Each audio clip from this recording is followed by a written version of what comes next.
Hey, babe. I miss you terribly. I know it's only been 4 days. But time doesn't move the same in a crisis, you know? Everything in the world slows down. Or maybe everything in the brain speeds up. I've read it's a trick, played on us by our memories, that makes the times we're afraid feel longer. The amygdala gets overactive, and baby, mine has been doing backflips. I wanted to tell you that I borrowed some documents from the powers that be. People who are in the game, it seems like sometimes their real-life bodies change. Even though I'm sure it isn't top of mind, I want you to know that I'll love you no matter what changes happen. That goes for physical changes and however different you might feel after you get out of this game. I'm sure these last 4 days have changed you. They've definitely changed me. This is Glitch. I found her while trying to get some information, and she didn't seem to have a home. So we have a new kitten now. I wanted to send you a pic of Alistair and Glitch and me to show you our family got a little bit bigger. And we're all here waiting for you. I'm still trying to get to you. I'll keep trying. Stay safe. Fable.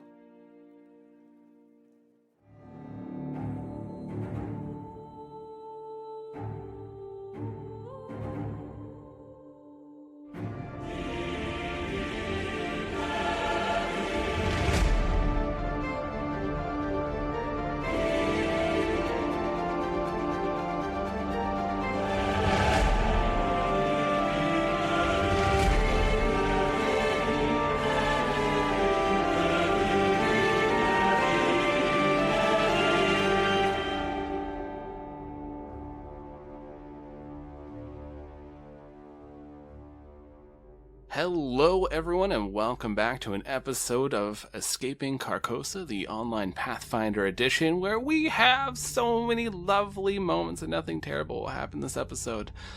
Let us go around the table and introduce ourselves. My name is Lucas, my pronouns are he, him, and I will be your GM for the evening. Aubrey. Hello, I'm Aubrey. You can find me everywhere on the internet at Mad Queen Cosplay, and I play the currently emotionally devastated gunstigator Nisla. We both use she, her pronouns. Cassie. I'm Cassie, also known as Awesome Hylian across the internet. I am playing Morrigan, our Tellarian monk, and both of us use she, her pronouns. And Shenye. Hello, I'm Shen. He, him. I'm playing Loon, he, him. Randomly confused. Last time, our heroes had picked up a side quest. A side quest board had unlocked after the group known as the Death Brigade had defeated the Floor 2 sub-boss. They then unlocked this side quest thing for everyone, so all sorts of people just rushed forward, grabbing all the easy ones in town, and it seemed every time someone grabbed a side quest, it would disappear. You saw there were a ton of them, though, and people just started rushing off to go fight giant rats in a cellar. They don't actually know the size of those rats. So, we will dive into that later. All the heroes, they gathered the side quest because there was one called the Expedition to the Dwarf Lord's Castle, I believe. Let's hope I got that right. And so you all grabbed that quest, then you went, did a little bit of shopping, met up with the merchant, bought some cool stuff. Now you're all kind of geared up. You went off to the post office just to check to see if there was anything coming your way, and there was indeed a message for Nisla, which we all just heard in this wonderful cold open. You all now are in this post office. There are other people here too. They're receiving letters and they're reading them, going over them. And you are standing there along with Nisla. And so tell me, what is going on in Nisla's head? I actually did hear, like, the Fable's voice, right? Or is it just reading the words? Because I know the voice is good for the dramatic, but is it... That's a great question I haven't actually thought about. I'll say, a little bit of fun Far Realms magic, you do hear the voice. It might not necessarily be... it would be even better if they just wrote it out and sent it, and then you're hearing the voice and wondering why that's happening. But Yeah, I mean, that sounds about right for weirdness. But it's still, it is immediate, the reaction. Kind of like do the thing where you, like, maybe stumble back just slightly, put your hand behind you on just, like, a counter or something, not expecting to hear their voice, and that kind of shook me a little bit. Maybe if you're looking really close, you can see a couple of tears or something, and quickly, tries to put herself back together, wipe away the tears, and just being like, "Okay, I'm getting out of here. I'm gonna get out of here. I'm gonna get out of here." so you all see this as well. You're like right there beside her as she got this letter. Oh wait, we could hear the letter?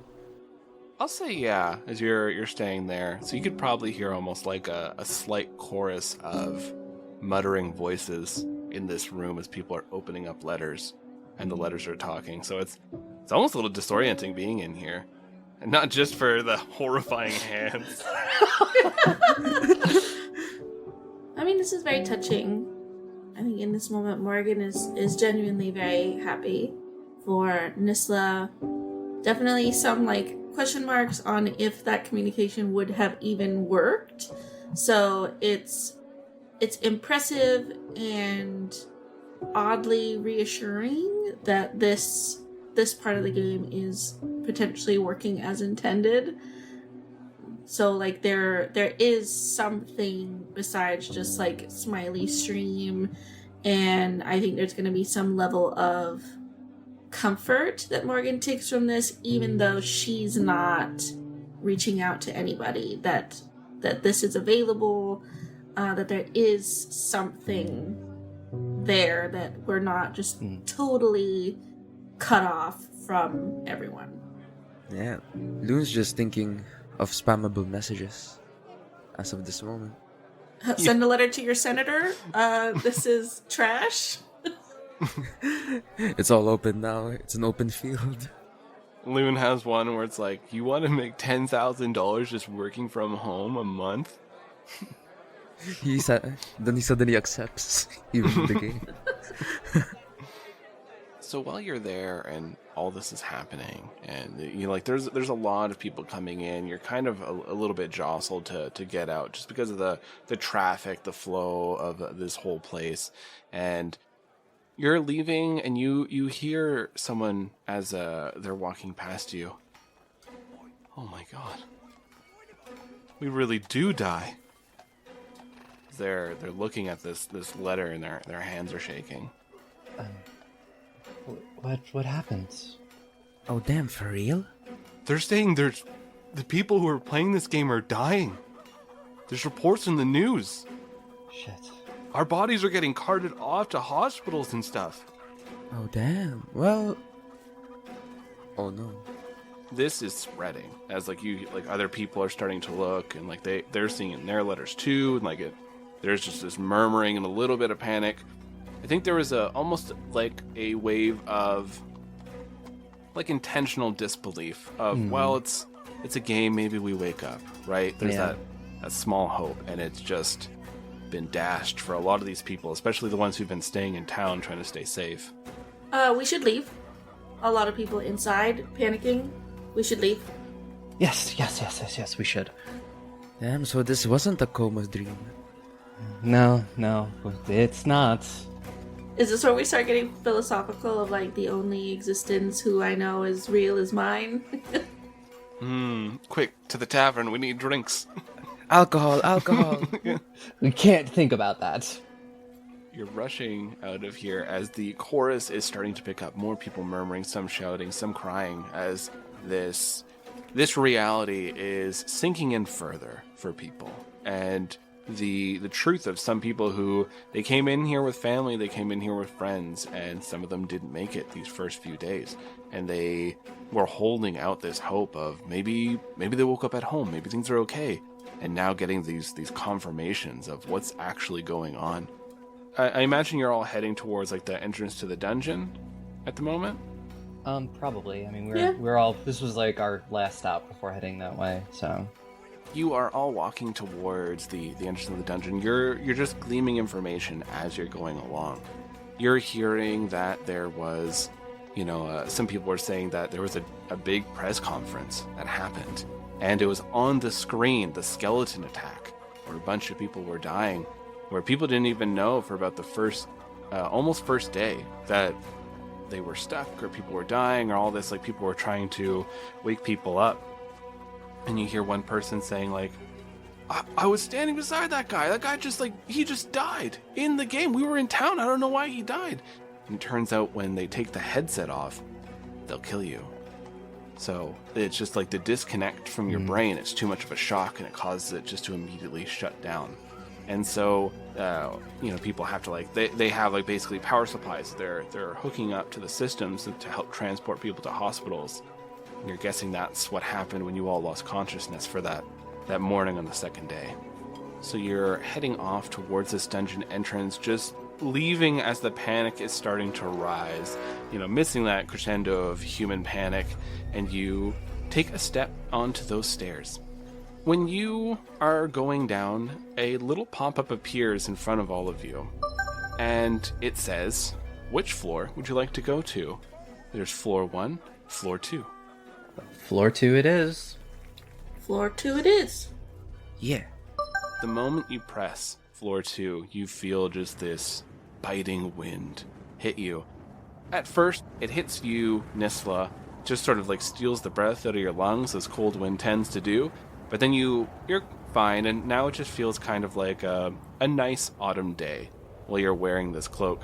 The rest of you are in this cold weather gear, and it's just it's hitting you, and you have to get used to it as you're sort of trudging forward. As you move further and further down these stairs, it opens up into this very windy mountainscape. You see all along there are these mountain ranges. It's almost creating this bowl where every so often there's very large towers. You see in the distance there, it looks like keeps or castles, little strongholds like that are spotting here and there.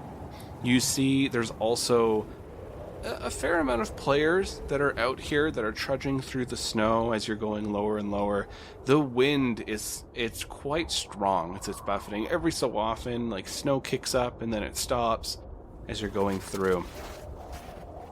So you know from your quest that you picked up, you know that there is the small town of Util.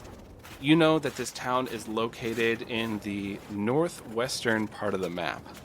As you're reading the information of the quest, and it's talking about how there is this small working class town, a lot of blacksmiths, like foundry kind of deal there.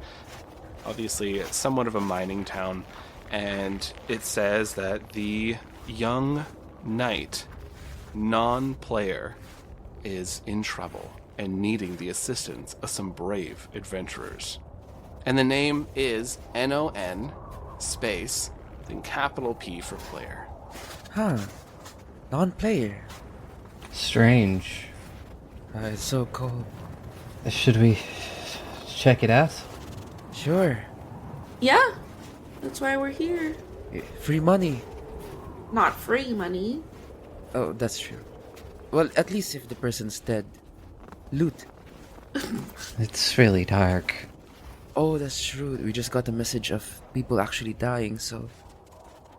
Well, let's help that non-player character. Yeah, let's do that. Yeah. Yeah, with no ulterior motives. Yeah, just for the help. Yes. I press X to doubt. Gotta collect that loot. Then high fives Loon 2.3. So you are trudging forward, and the snow is about up to your knees. It is slow goings as you're trying to move through here, and I don't know how many of you are accustomed to very deep snow and the biting winds. The first stage is shivering, and oh my god, this sucks. The second stage is things just go numb, and you're like, this isn't so bad. And it's just because your body's basically given up trying to heat up your body. Yeah, that's the point. You gotta worry. Yeah. Oh, I feel warm all of a sudden. Oh Yeah, no. well, you're not there yet. So at the moment you're trudging forward. This wind it's biting at you. You have like frost that's forming like on your hair that's coming down along the sides, your feathers.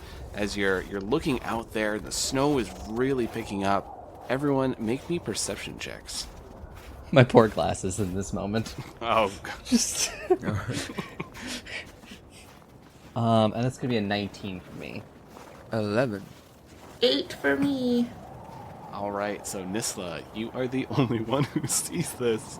As you're going through, you're cleaning your glasses for the 100th time, trudging forward. You spot something very large and brown moving lazily through these trees. It's quite large, and your brain is telling you it's probably a bear of some kind. That it's moving like I can see where it is. Is it moving towards us? It looks like it's moving towards you, yeah. Just seeing that, I will put my hand up and tell everybody to stop, and then just being like, be really quiet. I think there's a bear over there. A bear? Yes. Oh, okay. I'll be the bait. You guys run. No. We don't need to do that. Just. We don't know if it's seen us. I can't see it, so... I will point it, like, I will kind of point out where I see it, and just, maybe, like, if we're really quiet, we'll go. Oh, I have a question. We'll say that currently Akihiko is back in Carcosa still with Melvan, but did you take anyone else along with you? I know you formed the guild up. Did you take the dog with you, or...? We will always bring Dan Noodles with us. Okay. He's he's Staple. Like, he's staple, and, he is our therapy dog. That's right. We have his papers. We're allowed to have him in our house. All of that. Dan Noodles is looking out towards this bear, and they're like frozen. They're just staring forward at this bear as it's going, and they're starting to just let out a low growl. And the bear is still coming towards all of you. Well, that's not good. Well. Whew. And then Loon just starts stretching. Loon 2.5. I believe in you. Be the bait. Did you, dim your... Yeah. Can you like, get a little less bright? Turn that dimmer setting on? Yeah. That's true, but... Oh, wait. And also remember, if 2.3 dies, you die. Oh, I forgot about that. I don't know how you keep forgetting. I need everyone to make me a reflex saving throw and an initiative check.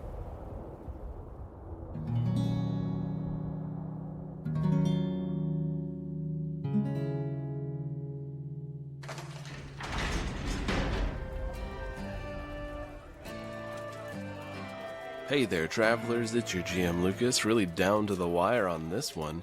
I had some time to work on it, but then I got hit with, well, honestly, a flurry of things that I had to take care of in life, but we're still trying to meet our goal. We got a bunch of news, which I will be posting more about on the Patreon, which you can follow us for free and read up and ask questions and all that kind of good stuff there, but the short and sweet of it is, I am adjusting my schedule a bit, but as a result, I have a few more games that are going to be opening on Start Playing. I will be having some Daggerheart games open there, so if you want to go ahead and sign up, you can search me up for Lucas Duff, and we have our games there. We have all sorts of wonderful people that are playing in them, so why not be one yourself? I know some people are like, why would I pay to have someone GM for me? And that's a fair question. If you can play for free, why wouldn't you? Go for it. The thing is, there's a lot of people who can't. It could be a situation of there's just no one to play in their area. They've had really terrible experiences, and I've heard some pretty bad ones from some people. Or maybe they're a forever GM and they honestly can't have a single moment as a player, which you wouldn't believe the amount that I've had sign up in that exact situation.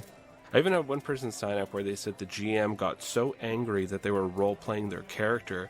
They got kicked out of the store the GM was running the game in because they were friends with a buddy. It was rough, but you can avoid those moments if that's what your situation's like, or maybe you just can't get a game going. You don't know anyone who's really interested or who even wants to try Daggerheart.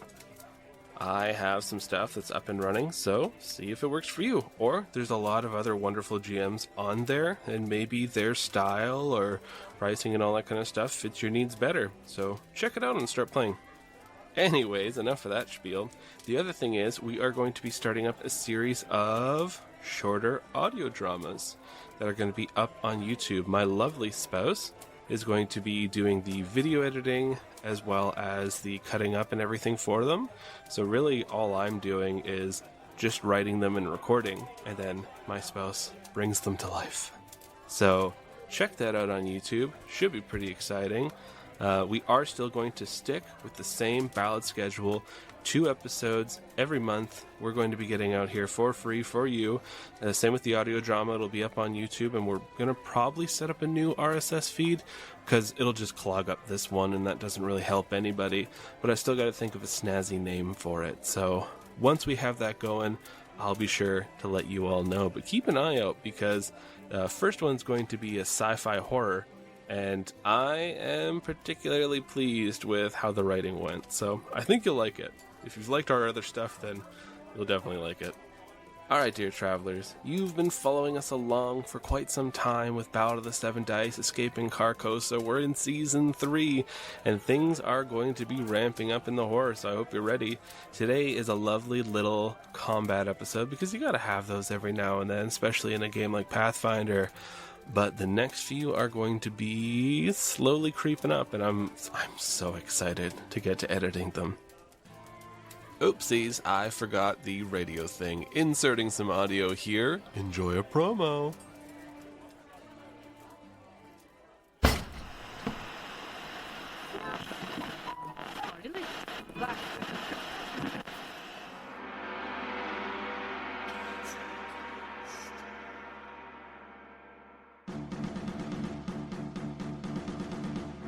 Hi, we're Chasm Quest. Come with us as we voyage across the Chasm Sea and into a heroic adventure into a new world. The quest is dangerous, I want to ride that sword down his body, just split him in half. mysterious, There's something about the new lens. There's nothing that can prepare us for what's to come. and very, very rowdy. We lick each other's nostrils. God! Listen to Chasm Quest, all one word, everywhere podcasts are streamed. Now, let's set sail. Also on Spotify now, there are threads that people can talk in. There's little threads that people can keep commenting in, and one of them started up on our last episode where people were talking about the lovely Melvan Gale situation. So by all means, if you use Spotify, feel free to comment, say hello, ask questions, leave comments. Always good times. Alright, dear travelers, I don't want to take up too much of your time. I just kind of wanted to bring up the fact that we got some lovely Daggerheart games going, if you're interested in, and also we have these audio dramas on the move. We'll probably have some early versions of it up on Patreon before you know it for our paid members, and it's a pay what you want. So if even you just want to pay like $1, you can sign up for our Patreon, and we have so much content on there. So yeah, check it out. Alright. Enough spiel from me. Let's get this episode rolling.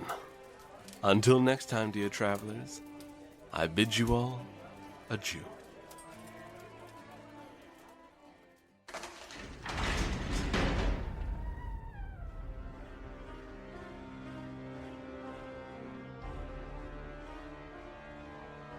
I have a 21 for my reflex. Oh, I have a 10 for reflex and 24 for initiative. I have a 23 for initiative. 29 reflex saving and 29 initiative for me. Look at us. Can't see anything, but we have cat-like reflexes. True. Reaction. What happens is these ice shards just shoot out to the side of you. And it's coming in from like the left-hand side, and you all quickly are getting out of the way, and Loon, you look off to the side, and they just like hit right into you. That is 8 damage. You look and turn, and there is this little person made out of ice. They have these little wings on their back popping out, and above their head it says Ice Method, as they're giggling and cackling and jumping back and forth in the snow. So here you see we have the bear that is to the north. There's another ice mephit there with it. There's an ice mephit on your left and one on your right. And they're just cackling and jumping back and forth in classic video game fashion. It goes from that quick shot to Morgan. So Morgan, you are leading off. Because I used stealth for my initiative, I get to have this thing flat-footed to me. So we're actually going to go over here to this methods. Okay. Yeah, flurry of blows. Let's do it. Yeah, that is the shit out of that method. And then Both your attacks actually do hit. 13 damage. For our dear audio listeners. I want to move into Tiger Stance, and that'll be my last move, because I moved, and then I attacked, and now I'm going into my stance, so... Alright, so you rush up and just punch and punch. This method is like, try to hit me, bird, right? And then you just crack them across the face and uppercut them as they stumble backwards. And they're shaking a little bit punch drunk. And it goes from Morgan to Nisla. I am going to aim at the one that is directly in front of me by several spaces with my brand new pepper bars. Ooh. And I'm going to devise a stratagem. And I keep forgetting I have this, have known weakness, which is a part of my devise stratagem, which I can attempt to recall knowledge as part of that action. Okay. So it'll be an 18 for recall knowledge.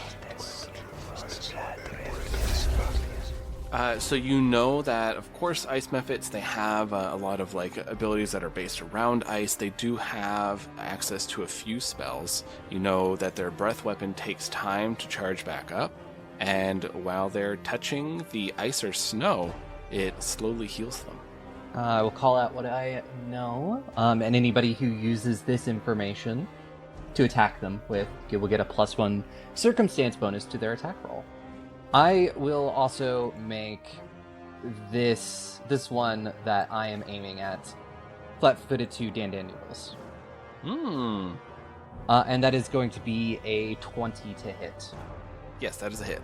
For 7 is either piercing or bludgeoning, whichever one it's weak to, if it is weak to either of them. So I'm just going to shoot at it again for that multiple attack penalty. And that is a nat 20 to hit it. Oh shit! 15 damage. So you just start unleashing hell on this ice method, and like you're just shooting off chunks of ice that are flying off of them. They're just like dramatically falling backwards. They are still up, but they look rough as they're trying to get their footing. And it goes to Loon. The first, I guess I'll just use the Eidolon to go near the one on the left. Nice. Does that hit? No, a 12 is a miss. So rush up and takes like that spring punch, and it just flicks right past their head. I guess I'll do another 18.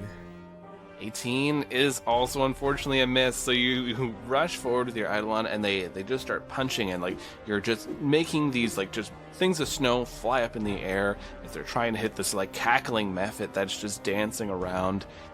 And it goes to their go. We see a little bit of ice start forming up from their feet, and it goes back onto some of the injured ones' bodies as it's reforming onto them as like this armor.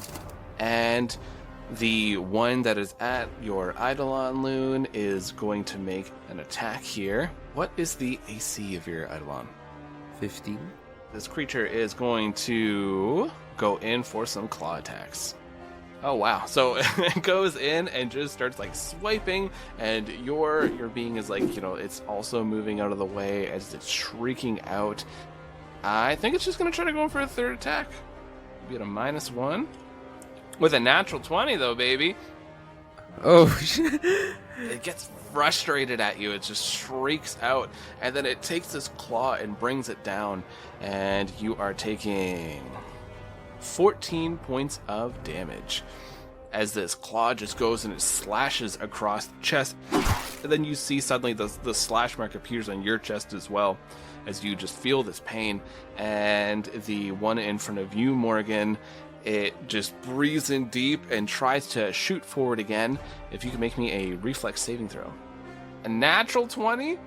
So these like shards of ice are coming towards you.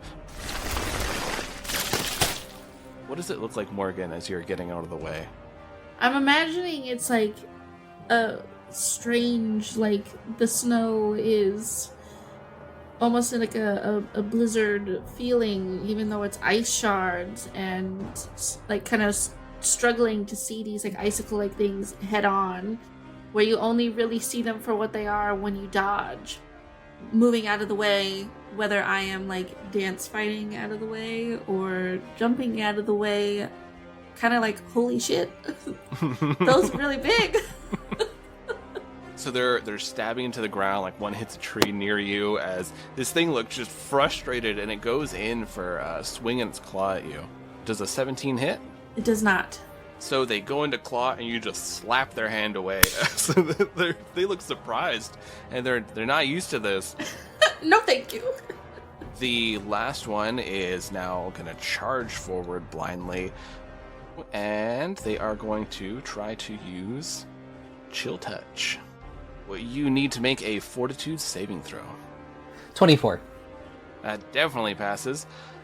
They reach forward and try to grab at you, and it's just like this. You see this dark energy forms around their hand. They take this swipe, and then they come through with their other claw trying to swipe at you for a 19. That 19 will hit. So you are taking 9 damage. Actually, you have a resistance to cold. So you are only taking 6 damage as this claws onto you, and you watch as ice forms up on this cloak that you have, and then just sort of falls away harmlessly. Sick. The bear roars out. Dan Noodles is just barking at this bear, and so the bear, with its animalistic instinct, is going to take that challenge. Stab it in the face, Dan. Loon, you have a giant bear in front of you. and I'm on 10 health. It's nice been knowing you, Loon. Why'd you bark? Why do you bark? This bear is mad, and it is coming towards Dan Noodles, coming in for a couple claws and a bite. First do the bite. Oh no. That is definitely a hit. And then the claws goes in. This bear rushes forward and it chomps down. You hear this yelp from Dan as it like bites onto them, and Dan managed to get out of there and is trying to claw and swing, but it's hitting down on the ground, and the dog is much smaller, so it's a lot more agile, just like quickly bounding out of the way. But Dan is still taking. So, oh my! Well, don't worry, because I can't roll. And if you're all out there listening, just going, "This is bullshit," you're not going. I'm using digital dice. I can't roll for shit on this. So 8 damage, with the potential of 24. So it bites down, but it hits onto a lot of this barding that Dan has on them, and just quickly the dog gets out of there and is barking back at them, and it goes to our precious doggo's turn. So they've bounded off to the side, and they draw this sword. It's impressive that a dog can do such a thing, but they do, and they are going in for some swings. 17, does it hit, Lucas? No, it doesn't. Aw, damn. Going in for another swing. 17 again. It's my own curse working against me. If you could just like keep missing in perpetuity with Dan and the bear to Dan, that would be fine. That would be all, but the bear did get one successful hit. You see Dan is like backing up, trying to get away as this bear is like snapping at them. They're growling, swinging the sword, but it's just the snow is so deep on this dog, and it's having a hard time swinging it. And we go to the top of the round with Morgan. Ooh, this is exciting. Okay, we're in tiger stance right now. Mm-hmm. I am gonna go full on. We're flurry of blowsing here, and let's see what happens. That is a natural 20 for the first hit. So they are barely up. You go, but it's a solid punch.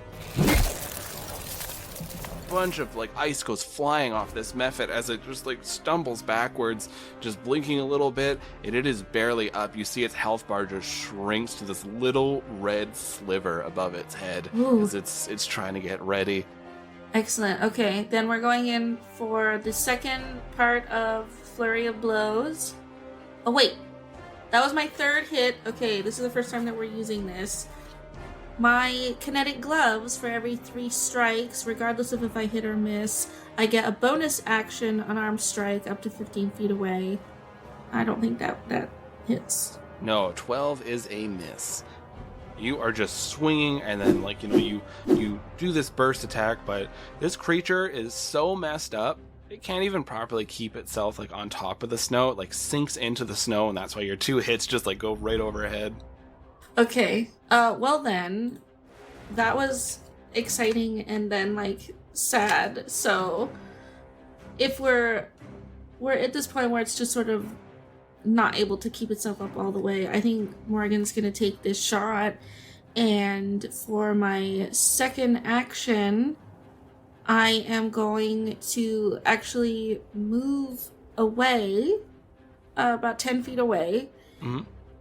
My third action is going to be charging forward with my horns of the beast to either grapple or impale this dying enemy.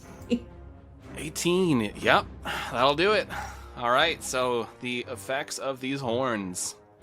Okay, the effect of the horn is 1d10 plus strength. All right, it will be very hard for you not to kill this thing. Hey. -3, I healed it. A 3 plus my strength.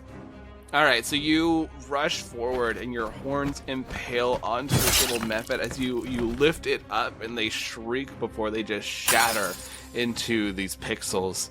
And you turn towards the other Mephits are looking like surprised at what you just did. I think this is a moment of like pupils dilating. Yeah, the beast. my 4'5" beast. As you just see the silhouette of a Lovecraftian horror with the body of a bird. We see the giant goat skull behind you with like the real goat eyes like sticking out of it as it's just you have this aura. And we go to Nisla. So I've got the one that is directly in front of me. Mm-hmm. I don't want to risk it having attacks of opportunity. If I fire the gun at it and it has an attack of opportunity, it could take it. So I'm going to spend an action to pull out my sword cane, which is just my parasol, and then I'm going to stab it with my second action. Alrighty. No, second action, I'm going to devise a stratagem, and then third action, we'll stab it. A 19? 19 will hit. Cool. 6 piercing damage. Just enough. You pierce forward with this blade, and it stabs right through their chest as they're grabbing at the blade and just explode into these pixels. All right, and then we go to Loon. I'm gonna try using the beambox. Oh, nice. Since I'm so close to the bear, it's gonna push me back 20 feet. Safety. I mean, that's actually a good thing. So 20. Oh, a natural 20. Nice. You are holding this box. What? Did I give a spoiler of a future enemy? And it starts rattling and charging in your hands, and you just look down at it like, oh. And this beam just fires out at this bear. we see Loon go sailing back 20 feet. It is just like this giant like drag mark throughout the snow. Just snow is flying up. 19? So that is plus the 36, so 46, 55 damage. Is there a bear anymore? Kind of. There's not much of a bear. So you hold this box in front of you, and like you're trying to figure out how to make it work, and it just rattles and fires this laser blast, just shoots right out. We see it cuts a hole through this bear. It is barely standing as it like there's digital blood going down onto the snow, and it's still holding itself up by not by much. I believe you still have an action with your Eidolon if you want. Oh, how many actions do I still have? That would just be one because you're just using an item. Roll the d6 to see how many rounds it takes for this item to recharge. But that was considered an attack, so the other ones will be at like your second attack and your third attack. So it'll take 4 rounds for this beambox to recharge. Wait, so everything that happened was one action? That was one action, one attack with this beambox. Now you can do your second and third attack however you please. Oh my gosh, you rolled 2 3s. So you get critical failures as your Eidolon is charging up, ready to attack this ice mephit. And the first swing, it like goes and it's like it sinks down into the snow like up to its waist. And then it goes and like rears back to do this second attack, and it gives an attack of opportunity for this little guy. Brace yourself, Loon. With your 10 HP. I'm about to die. With how I've been rolling, you'll probably be fine. Yeah, 13. So it goes, because your Eidolon sinks into the snow and it swings and it's like right above the head. So it's just 2 real bad swings and then a third bad swing from the ice mephit. We go from Loon to the monster's turns. So this mephit is seeing a great opportunity. Loon, please make me a fortitude saving throw. 22. All right, you Nice. are good for this. I'm alive. And it's going in for just a normal swing. A 19, does that hit you? Oh, my character is 15, my Eidolon is 16. 10 damage. So it brings this swing in, and it clips your Eidolon like right across the face, and Loon, you feel it go right across your face as you are just like falling down onto the ground. You're sitting at 0. Then the bear is going to try to attack the dog. Oh no. Not the doggy. Oh well. Well, we're both down. Another bite hits from the bear. And it tries to swing its 2 paws again, and it is unsuccessful. But this time the bite lands a lot more ferociously, doing 16 points of damage. We hear this pained yelp from Dan as they're trying to get out of the way.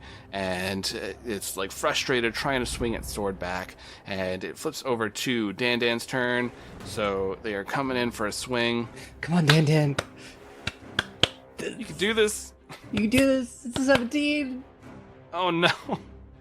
Why can't this poor boy swing a sword? He is a dog. That's because you're rolling for him. I'm sorry. No. God. So Dan's just taking so many hits, and we watch as like its sword swings out of its mouth, like sailing through the air, sinking into the snow, and its ears go down, and its tail starts tucking in between its legs as it's trying to like do a little shuffle backwards, realizing what just happened. And we go to Morgan. Save the boy. It's just a boy. It's just a dog. Save him. So, okay, I think at this time, Morgan is going to fly over to Loon, and I'm going to give him a minor potion of healing. Yeah. So that's 2d4 plus 2 for the potion. Then ends up doing the finishing blow to Loon. Negative hit points, what the fuck? Oh, that is 5 hit points back. Loon, you are stable and looking up at the sky as this potion is poured down your luminous face. We did determine that he has a mouth because he's been eating food, so yeah.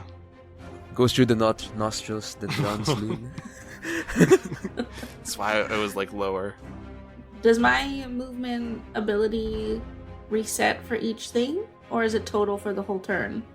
Well, each action, you can move your movement, right? So Okay. you moved over, flew to Loon, and then you used a potion, so you can fly again once more.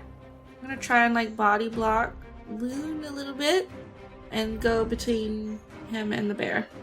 So you rush over there, creating this wall of bird, and it goes to Nisla. I am going to spend my first action to move 20 feet to stand next to Dandan. Mm-hmm. The second action is I am going to battle medicine Dandan, Okay. and I hit it exactly. All right. It's like, oh. That is going to be 15 health. All right, they are looking way better. Mm-hmm. You patch them up, and this like glow goes around them as some of the bite marks just fade away, and their tail is now wagging, and they give you a quick blip and turn towards the bear. And then I turn back towards the bear, and I aim my pepper box at it. Nice. 27. Do it! 3 damage.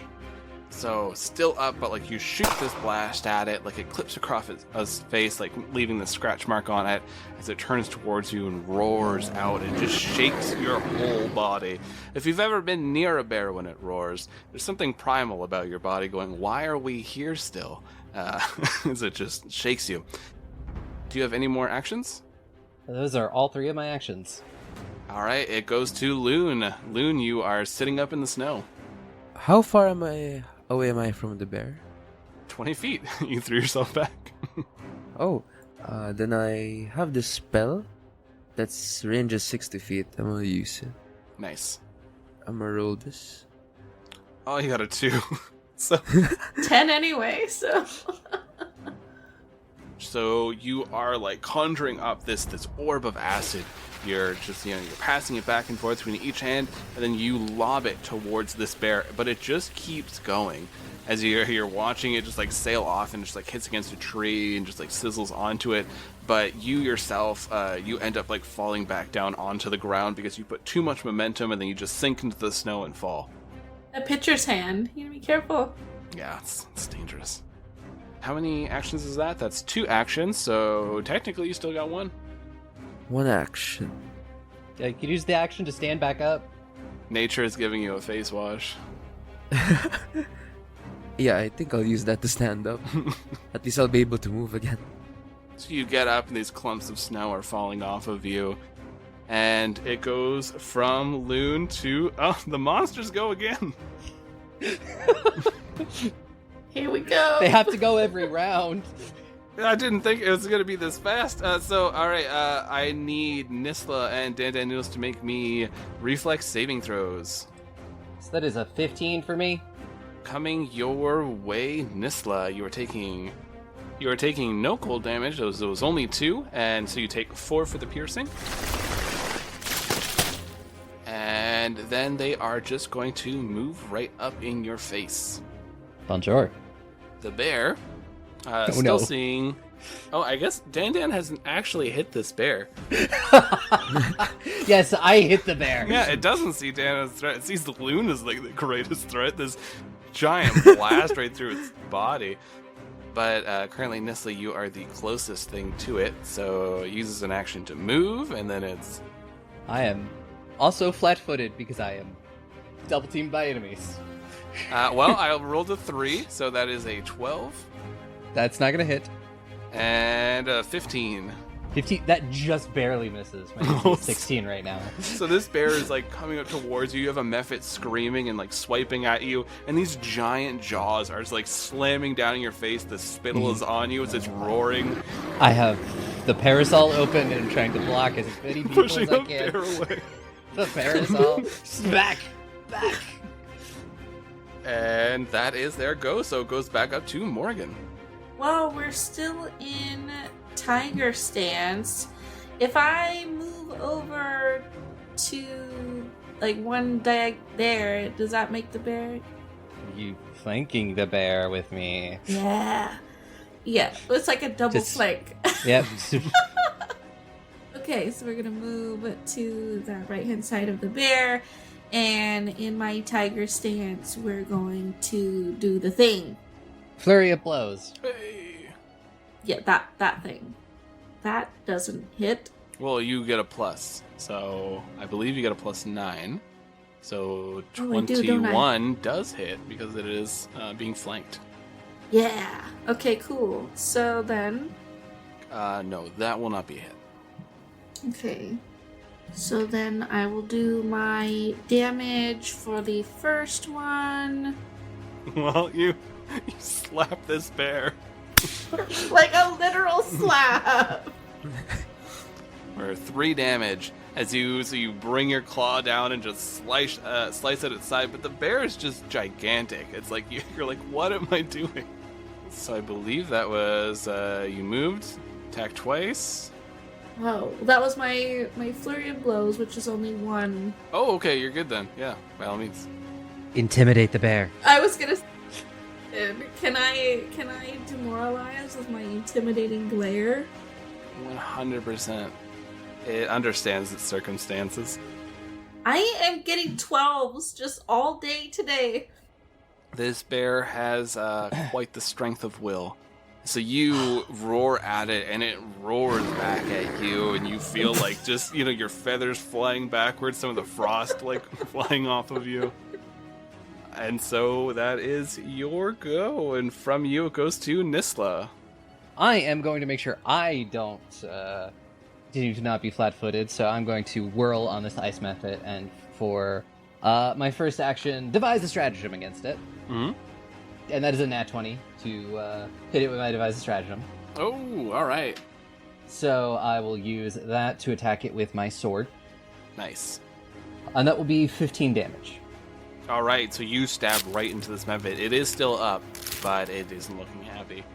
So I have one more action, so let's go again. That is only going to be like an 11. All right, so you just swing and a miss as this method gets out of the way, and it goes to Loon. So Loon, this bear's looking real rough, and the ice method is it's not too bad. Well, if I let out an Eidolon, I'm probably gonna die, so squirt on him, Loon. Acid splash. Oh, that's a hit. Unfortunately, because it is splash, that means I, Dan, and Morrigan all take 1 acid damage. Oh, a little sizzle. Oh, You hit this bear with this glob of acid, and you see that it's like starting to burn onto it, and it's still like stuck on there. It's roaring out in pain, and it's still up though. You have one more action. What would you like to do? Do you have the shield cantrip? oh, this one. Yes, that is very good. That is a great use of the third action if you don't have anything. Hit you. Because that ups your AC, and you can use a reaction to block with the shield and negate some damage, especially if this bear comes for you. Oh, nice. So it gives you a +1 bonus to your AC till the start of your next turn. So this arcane shield appears in front of you, Loon, as you prep yourself just in case this bear wants to charge right forward. And we go from Loon to this monster's turn. All right, so you try to intimidate the bear. So the bear is going in. Does an 18 hit you? No. Monks. Yeah.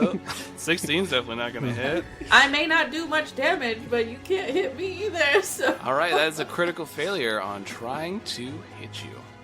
So the bear goes in for like, it's just like snapping and clawing as it's trying to get at you. You're dodging out of the way, you're jumping over, and then it goes in for this one final bite and just face dives like right into the snow.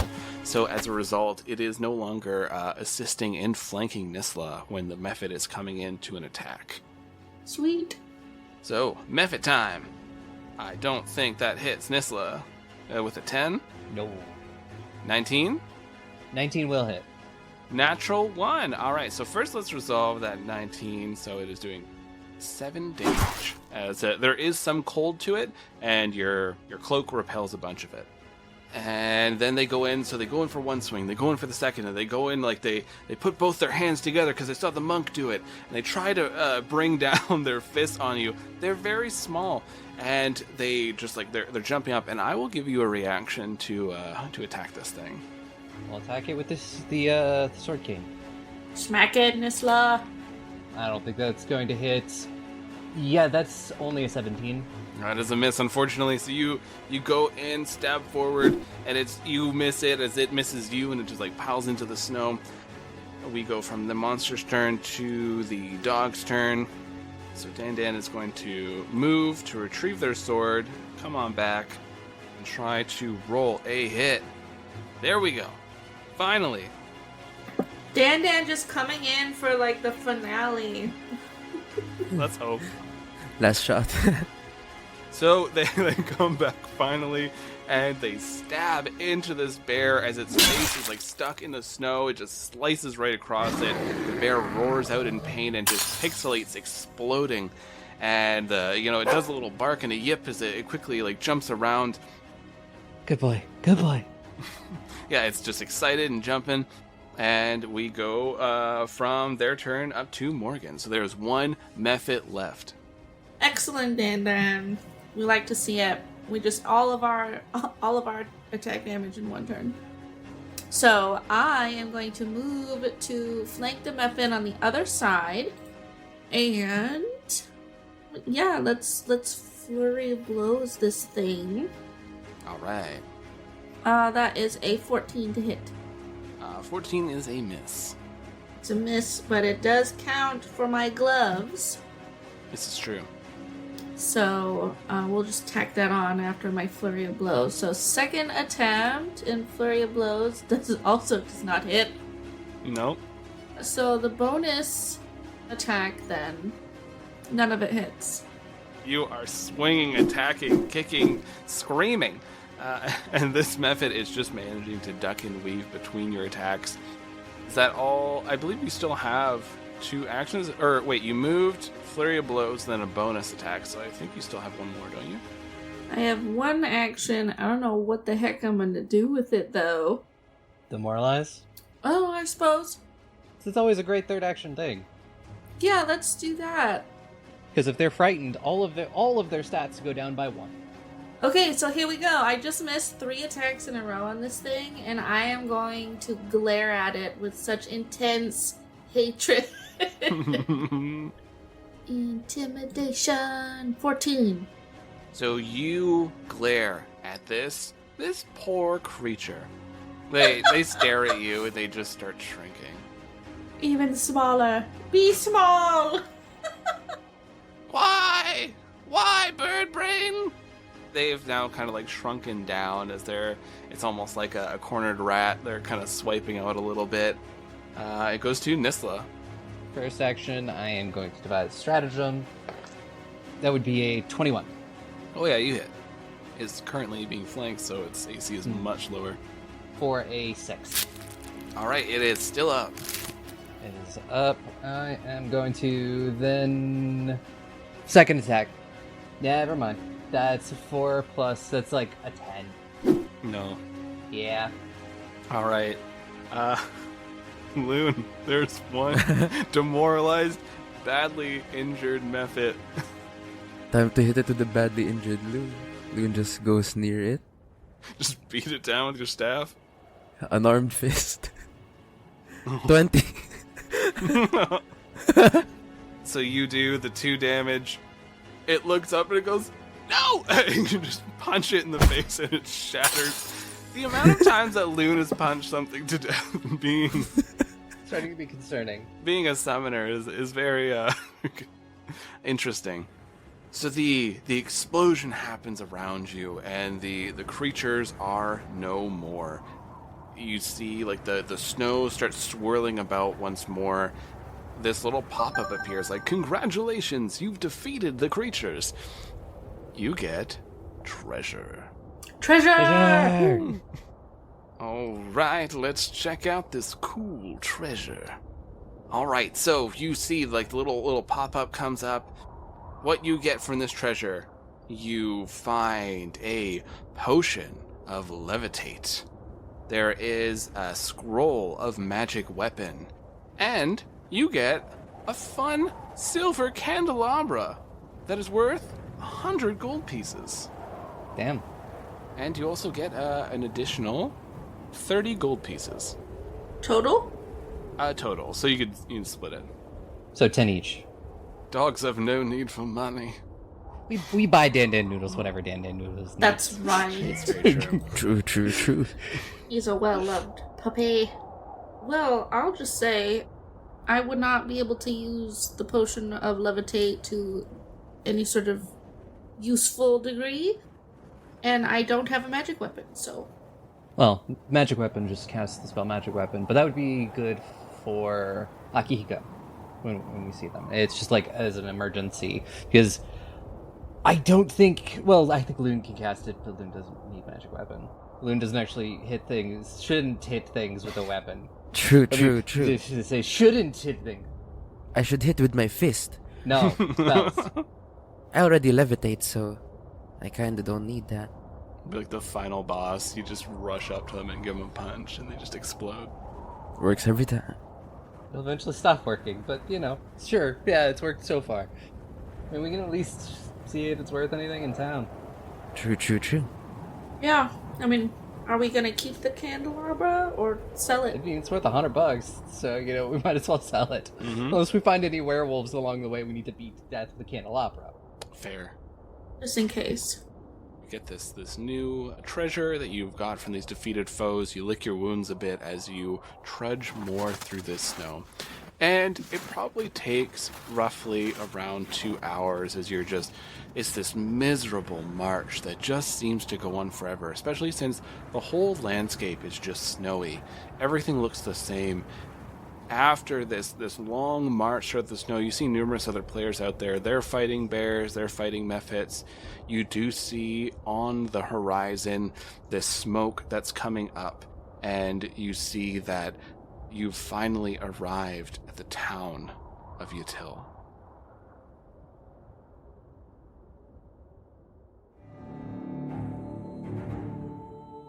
Escaping Carcosa is brought to you by the Ballad of the Seven Dice Network. Follow us on Twitter, Facebook, and Instagram by searching Ballad of the Seven Dice.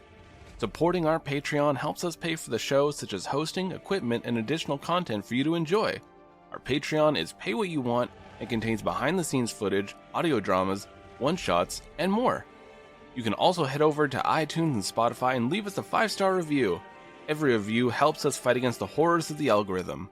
Until next time, dear travelers, keep an eye out for that yellow sign. I literally just swam out of the deepest nap right before the session today. You're like, where am I? What's going on?